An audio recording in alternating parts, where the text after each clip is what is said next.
Hey guys, Phil Rogers. I think one of the main problems people have with actually getting back to the range and keeping up with their training is that when they're there, the shots that they're firing aren't going where they want them to go.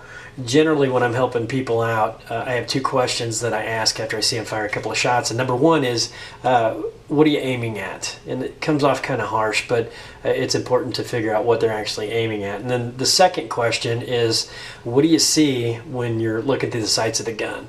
And most people don't really know how to answer that question. I don't know if they don't know what I'm looking for, or if they don't know what they should be looking at, what they should see when they're looking through the sights of the gun. So today we're going to cover aiming. So the first part we're going to talk about is going to be sight alignment, and it's simply aligning the sights halfway through the center of whatever the target is that we're shooting at.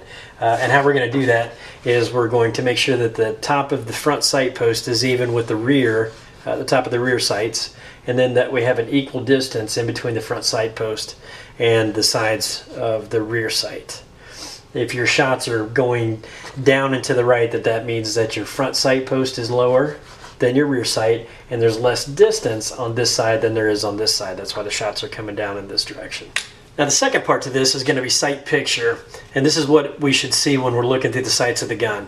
The rear sight is going to be blurry, the front sight is where all of our focus is going to be, the target is going to be blurry. So we've got our gun aimed at the target, and you'll notice we've got both pieces of the aiming puzzle put together. We've got sight alignment with the front sight, the top of the front sight being even with the top of the rear sight, and then also having an equal distance in between the front sight post and the sides of the rear sight.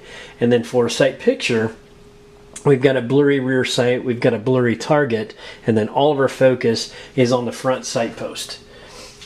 So as you're aiming your weapon, when you're looking through the sights of the gun, this is exactly what you should see.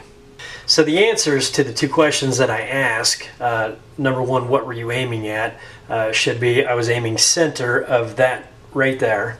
And then the answer to the second question should be I was focused on the front sight and it was moving down and to the right or up and to the left as I squeezed the trigger. Before I squeezed the trigger, I can't seem to hold it steady enough.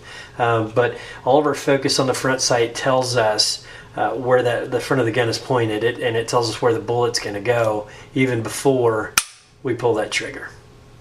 Well guys, that's pretty much it on aiming. Don't forget, sight alignment, sight picture, center of the target. If you get a chance, check out my video on dry fire. That'll help out quite a bit too. Thanks for watching.